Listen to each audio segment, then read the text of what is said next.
that setting a poem, you have to break a few bones. The poet dances to the composer's tune. So I'm very excited to be interviewing Ian Venables, who is one of the best living art song composers in general at the moment. So I'm Delighted to be here. interviewing you. What have you been up to? Well, gosh, enjoying my post-birthday party. Oh, that was so Holiday fun, and- wasn't it? Yeah, I know. Honestly, it's been a crazy year for you, hasn't it? It has indeed, Because it's yes. been your 70th year, hasn't it? There have been a huge number of concerts and events, and obviously leading up to my birthday, Yeah. which was wonderful. I And you were there. I was! Playing. I played a few ditties. You did. didn't I? You were marvellous. Oh, thank you. Yeah, thank you. I really enjoyed it. I play so much for your music. I'm always plugging it. But I plug it for a reason, and that is because I genuinely love it. It means so much to me. It influenced me artistically greatly. So your music means a lot to me. It's wonderful to hear, particularly as you're a young musician. Oh, And it's thank very you. special. Yeah, I mean, but a lot of my young colleagues love your music as well. Oh, it's wonderful to hear. So it's because the thing is about your music, it's very relatable on an emotional level. I think a lot of people can listen to your music and understand it and comprehend it. Do you mind me asking, is that something you actually have an intention to do in your music? I think it came naturally to me as a boy, just starting to compose. Obviously, I had my heroes at the time. Who were? Mahler, for example, Shostakovich. Yeah, of course, we both love Shostakovich, and don't then we? Vaughan Yeah. Williams and so on. They were the kind of they were the composers that I admired the most. Yeah. And I never really listened to music that was perhaps at the time regarded as more modern and cutting edge, because I particularly enjoyed that kind of music. Yeah. So I just naturally followed in that way, in that tradition, rather than consciously think about other kinds of music. Although, I mean, obviously when I went to college, I did study other kinds of music. Very happily listened to Schoenberg and the Second Viennese School, which I enjoyed very much. Yeah. And one experimented as a student. You know, you would, well, slightly. I wouldn't say I went too far outside the box. Not really. But no, I got myself in a groove of the kind of music that I wanted to write. It's very rooted, I think, in emotion and feeling. Yeah. Because obviously we've talked about the fact that I feel that your music is emotional and it's got so much feeling to it. So then what compels you to actually choose a poem to set? That's a good question. I mean, sometimes I think the poems choose me. I mean, I love reading poetry. It's one of the things I've always enjoyed, and particularly anthologies, because then you see a wide range of poets and different kinds of poetry. So I'm always kind of leafing through anthologies. And I have this little kind of method of thinking about setting perhaps a new poem, for example. And I would simply put one tick next to a poem that's beginning to speak to me. So I'd go through and put a tick. And then I would come back to those poems that I put a tick next to and read them again. And then they might get a second tick.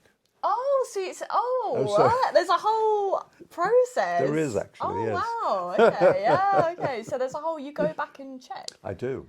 And then gosh. then I whittle them down till eventually they get 3 ticks. Oh, so they have to pass like a 3-tick test. They do. They do. Wow. Because I myself will go back and read books like a few times to Yes. get the meaning. So I'd never really thought about that translating. Well, it's the same kind of process, yeah, because I need to interesting. become more and more familiar with the poem. But there's never a poem you read and you're like, I need to set that right now. Oh, there have been one or There two. have. That little Rothke poem, The Hippo. Hippo.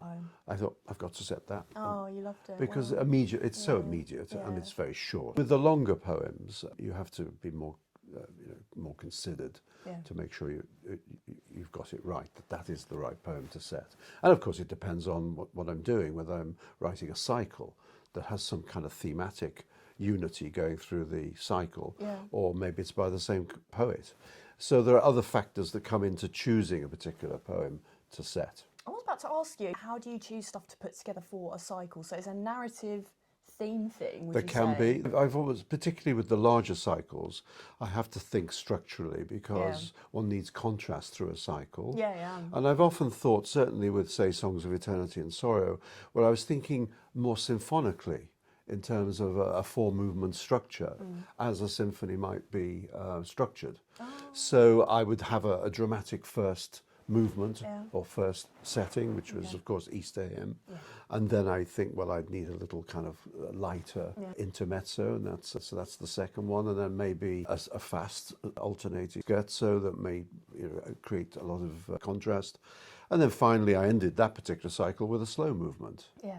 So in a kind of Tchaikovsky 6 kind of way. So thinking structurally and symphonically.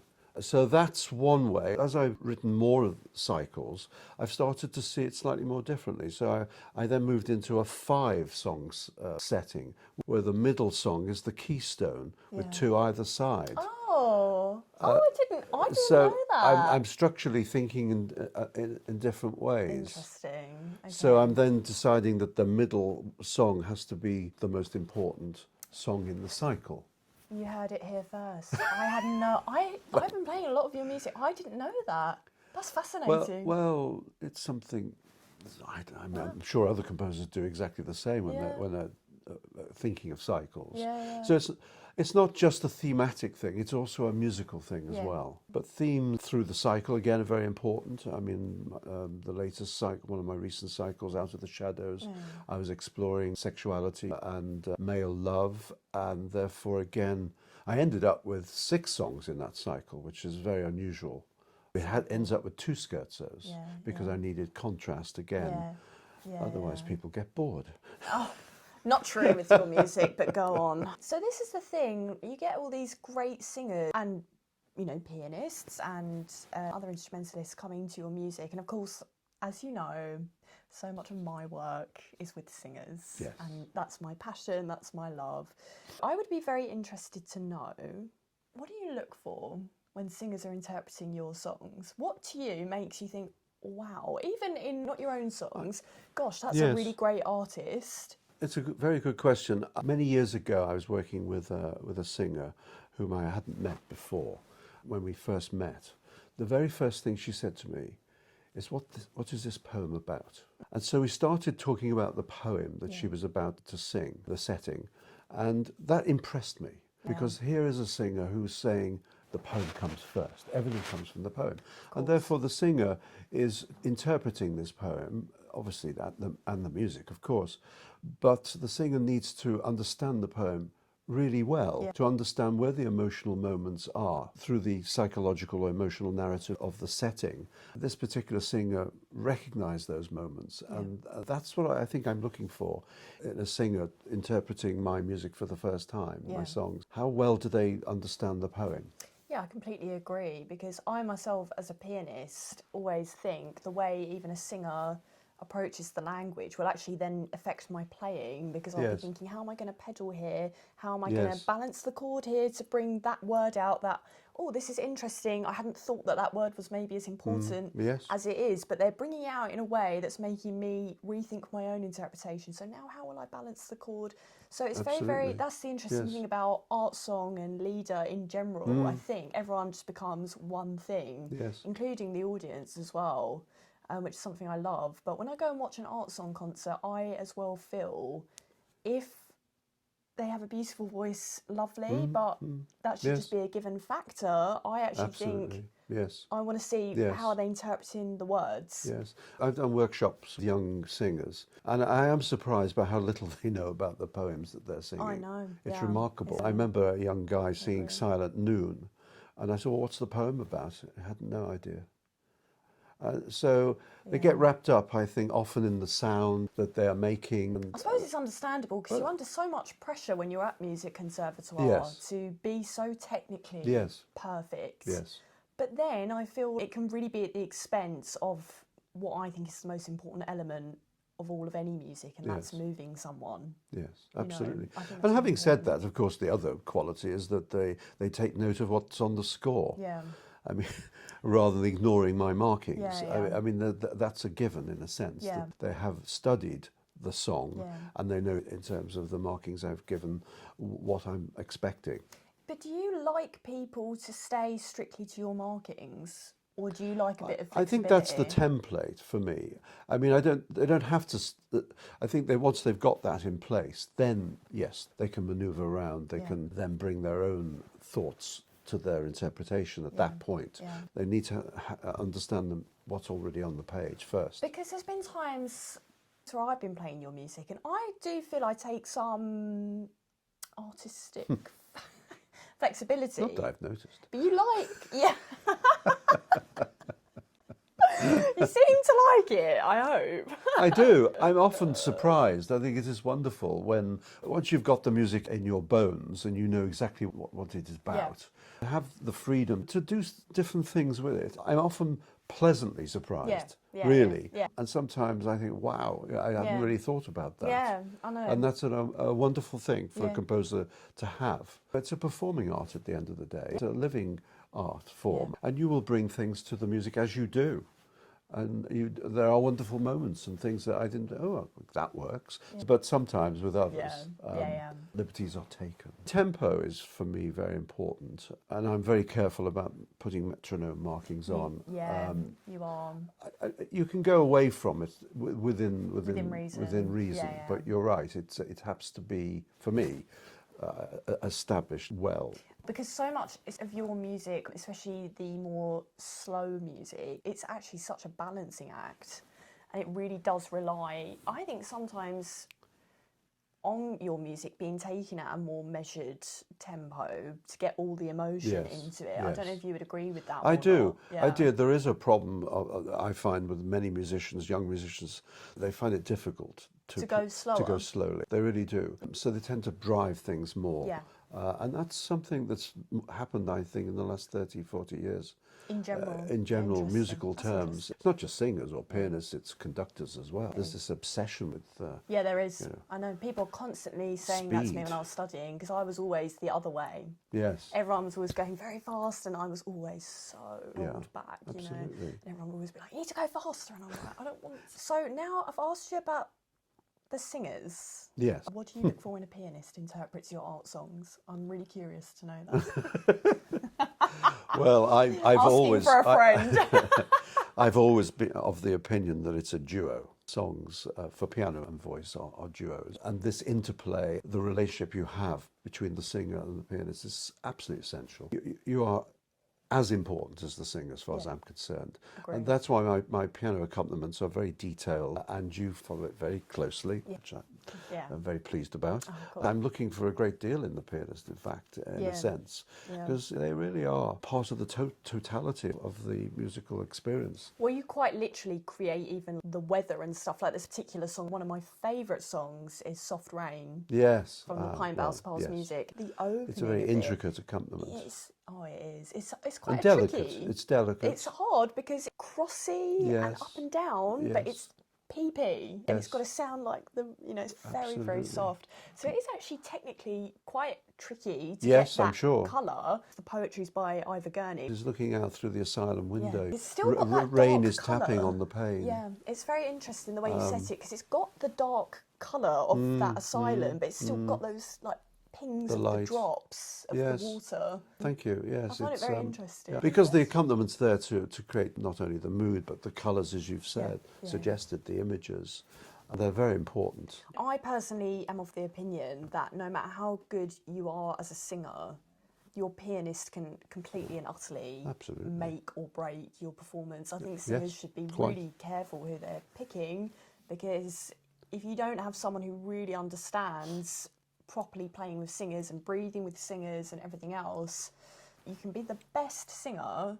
but it can actually really, get in the way. Especially with art song, with the accompaniment, to use that word, which I think downgrades the pianist somewhat. But anyhow, I feel that the piano parts are so integral to the music that it's important that is recognised. Yeah. And there are moments when you really do have to give it power. Yeah. Someone who I know that you admire as well as I do, and someone who is one of my, because in my top 5 favourite composers, you're in there. Also Shostakovich is in there as well, and we both love Shostakovich. Barbara is also in my top Yes, 5. We both absolutely. love Barbara. We do. People have asked me about Barbara. I mean, I think his songs are sensational. Oh, same, yeah. But I didn't really come to Barbara's songs till very late in the 90s. I'd heard a lot of his music earlier on, but not the songs. Yeah, the songs are And outstanding. so I don't think that he's had an influence on my songs. We approach setting words in the same way. Yeah. I think that's why we might seem similar in that Yeah. sense. He's a very romantic, expressive composer. Yeah. But I love Finzi. Yes, I so do adore, I. Yeah, Very exactly. much so. I adore Finzi so much. One thing I think that Finzi is really good at doing, and I think you're very, very good at doing, is, especially in the English language, where you have quite difficult poets and poetry sometimes. Yes. With people like Thomas Hardy, for Yes. example. I know you've only set one Thomas Hardy I song, have, but you've yes. chosen other poets and poems that are difficult English. Yes. How do you balance natural speech rhythm with your own musical voice? I do it in a very natural way. The thing about Finzi is he did follow a kind of method. Oh, did he? Yes, his Okay. methodology, I think, it works. It works for him. It wouldn't work for me. This just note and accent idea, just one note per syllable, is very much the way he approaches Right. the setting of a poem. There's only, I think, one melisma in his entire output, Right. and that's in Come Away Death Yeah. at the end. Yeah. And Wow. but so he's decided that. Yeah. It makes obvious the song very clear. You can hear every word in a sense because it is very syllabic. But so he's following very much the Germanic tradition in that sense.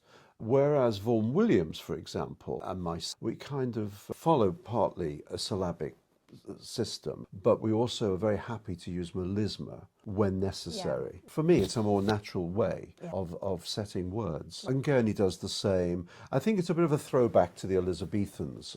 Obviously, Vaughan Williams was very interested in the Elizabethans, composers like Purcell, who would use melisma a great deal. Whereas, of course, Finzi is actually looking more towards the Miltonian view. Milton believed in just note and accent, and he said that any composer setting my texts, my words, should be using that method, just note and accent. And Henry Lawes was one of the composers he thought was perfect for him. But what we're getting here is I think the development of art song right back in the Elizabethan period. But there are those two methods, one using melisma, a more natural speech-inflected approach, and one using a much more, I think, straitjacketed kind of approach to setting words. So I don't sit there thinking I'm going to set this syllabically. It just comes entirely naturally from the words. And if I need a melisma, I'll use one. Because the music comes first. We have to remember this, that the music's the template. Ed Rorem was talking about this, that setting a poem, you have to break a few bones. The poet dances to the composer's tune. The music has to come first. I've got a question, because I have a big acting background, as you know. No, I did know, yes. You acted so surprised. You were like, no, I know you were involved in acting workshops, but I didn't know you were an actress yourself. I have equity. I wanted to be an actor. Yeah, I was really dead set. I was going to be an actor. I did like loads of acting stuff. I did National Youth now Theatre. that you haven't told me about. Yeah, Junior Guildhall Drama, National Music Theatre. So I was really, really into it. Wow. I was dead set. That's what I wanted to do. And one thing I still do now is I always read the poems out loud. Yes. Do you, when you're going to set a poem, read it out loud in different ways as well, to get to see what inflections do you read it once? Is it the 3-tick method, but speak it out loud? I do speak it out aloud. Yeah. I do speak it out aloud to myself. Right. Because I mean, again, the rhythms, the meter of a poem is not exact with music. There isn't a perfect marriage here. That's the problem. And although meter might suggest certain rhythms, of course, and it certainly does, but I'm afraid that the music comes first. Yeah, there you go, everyone. My goodness. Well, speaking, because we spoke about all these composers. But don't tell any poets that, they might get very upset about it. Yes, suddenly they're all going to ban Ian Venables from their poetry. Imagine, oh my God. Well, there have been problems. I mean, many poets do not like their poems set to music. W.B. Yeats, for example, was very antagonistic towards composers. Oh no! I've been quite Well, they feel it imposes something on their poem, and their poem is complete in itself as a work of art. So here's this composer comes along and adds music to it. I think that it's giving the poem a different I life. completely agree. I think there's nothing better. Surely I would think And I that's the think it's a greatest lovely honour. marriage between Yeah, the two art I forms. do as well. I've always felt that, Yeah, but me some too. poets do not think it that way. Goodness me. You Yes. wouldn't think that, would you? It's Well, I funny. don't know. I mean, I've been to poetry festivals and I've had some very difficult questions off various people who like their poetry absolutely sacrosanct. Again, Vaughan Williams has discussed this, and many times, if you need to repeat a word, you need to repeat a word. Sometimes I repeat whole lines. You do. And this is, doesn't go down well with poets. I can understand why. But then I'm sure when they hear the song, they're like, oh, well, fair Well, enough. that's also a problem.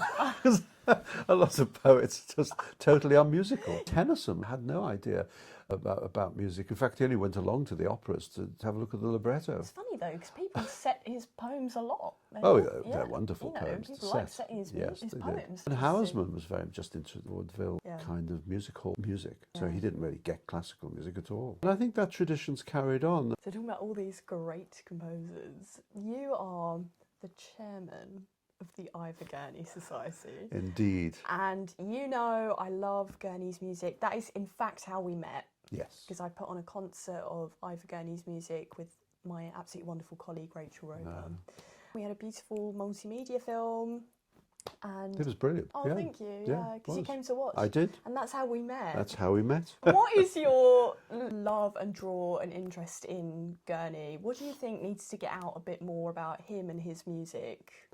Well, he's an amazing artist because he's a dual artist. Yes. He's a wonderful poet. Obviously, it was the music that came first. Yeah. When I discovered Sleep, for example, which is well performed, Yeah. I thought, my gosh, this is probably the most beautiful English song I know. So I needed to know more about him. Yeah. Plus the fact that one of my best friends is Anthony Bowden, who had written a book about Gurney. And in fact, he was the person who really introduced me to his poetry, because I didn't really know the poetry that much. Yeah. And then once I started to read this wonderful poetry, it's so powerful and evocative of landscape as well, particularly the Gloucestershire landscape. I fell in love with the poetry. My first setting of Gurney was Pain, one of the war sonnets, which is a very, very profound poem. Then, of course, I got to know more of his songs and realised that they're fantastic. And also the reason why they are is because he approaches it in the same way as Vaughan Williams approaches poetry. And it's a very fluid, very natural, organic way of setting words. He's very happy to use melisma and just note and accent approach when necessary. It's very natural for Gurney. He was a real true genius. And it just comes from in here. Yeah, he really was. He was a true artist and genius through and through. Yeah, I think. absolutely. But he had for people who don't know Gurney, his life was very Well, it's a tragic life, and that's the other difficult. side of it. I mean, he died very young. Yeah. Um, But it's amazing and to it think was he a got through the struggle. war. He did get through the war. That was incredible, really, yes. wasn't it?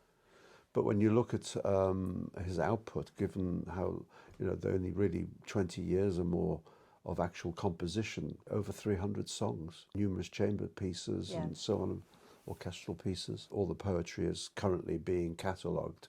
There's going to be the complete poetry of Ivor Gurney coming out, Oxford University, with Philip Lancaster and Tim Kendall. They're editing this 3-volume complete poetry of Gurney. So that's going to be a major contribution. I try really hard. A big thing of my own social media is trying to bring people like Ivor Gurney, but especially English composers, to people who don't play an instrument or know much about classical music. And I even had a lovely thing the other day where someone had gone to Ypres for a trip. Oh, wow. And they messaged me and they were like, I didn't actually know about Gurney until I'd met you. And then I saw the thing and I thought, I have to send Claire a picture. And I thought, that's the point, isn't it? Absolutely. That is the point. Making these connections and just and getting introducing it out to people. And he was like, wow, this is so profound. I hadn't Yes. quite realised. Because then when you listen to the music, it makes a big difference, in my opinion. You have a completely different outlook on it. It's not just a song. I mean, just a song, but you know what There's I mean. a backstory to it. What do you actually think is really special about English song and the English song That's quite a mouthful, isn't it? The English song tradition. Tradition. Yeah. It is. It's very, very special, very rich. Yeah, it is. I mean, it's a remarkably rich tradition. Yeah. And I think because of the musical renaissance that happened in the 1880s, 1890s, Stanford, Parry, Vaughan Williams, they suddenly put art song back on the map. They did, yeah. And I think that's very... And then the tradition carried on after that. So Yeah. then Gurney and Finzi and many... Frank Bridge wrote some wonderful songs. Love Frank Bridge, there's Quilter. Yeah. I mean, there's so many wonderful composers writing song. Herbert Howells. Yeah, I love Howells as well. Again, Yeah. I mean, we could go on with the roll call of these wonderful song composers who saw themselves not primarily as song composers, but some of them did. I mean, John Island's songs are fantastic. I love John Island. Every composer, I'm like, love them too. The list goes on, really. It really I mean, when you think about, there weren't that many in the 20th century from other countries, so many song composers. It's amazing, really. And all of their music, I think, has got a real, you know, like the leader, it's got very English sound to it, which I love. You can kind of really hear it straight away. It's often overlooked. I don't know why we've seen obsessed, obviously, with Germanic music, and you know, Schubert is sung all the time, and it's very hard, I think, for English composers to get a hearing. It is. Don't know why. I don't know if it's this country sometimes. I don't know if there's more of a tradition of it in Germany. But you're putting it on the map again. I'm doing my best. I'm just a girl, you know, with hopes and dreams. I mean, in terms of my own music, my own songs, do you have a particular favourite song? I mean, I know you've mentioned Soft Rain, but do you have one that for you is go-to song? That is so hard. You see, now I'm putting you on the spot. Gosh, that is really like cruel. And picking your favourite child. Let me think. Goodness me. Or maybe I should ask about a different composer, but... Oh no, let's talk about you. I feel a profound resonance and connection to your music. I love it. I think it suits me well. I think it's something I understand. You certainly do. Thank you. You certainly do. I really appreciate that. And I think that it's hard to pick a favourite. What? We have to. Okay, oh my God. Otherwise you won't give me champagne later. No, you won't. No. Exactly. I'll think I want a favourite. Oh, okay. I've got a sentimental favourite that is one of my favourites to play as well. Okay. But it's sentimentally favourite to me because it gave me so much confidence in myself. Oh. And that is My Heart Makes Songs on Lonely Roads. Ah, yes. Yeah. Poetry by Ivor Gurney. Yes. That whole cycle, I think that is one of my favourite song cycles ever written. So I think about it a lot. The Pine Boughs Pass music. Yeah.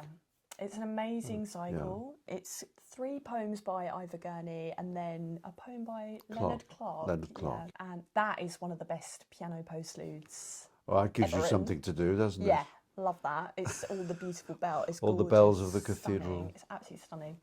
But I love that first song because I love the emotion behind it.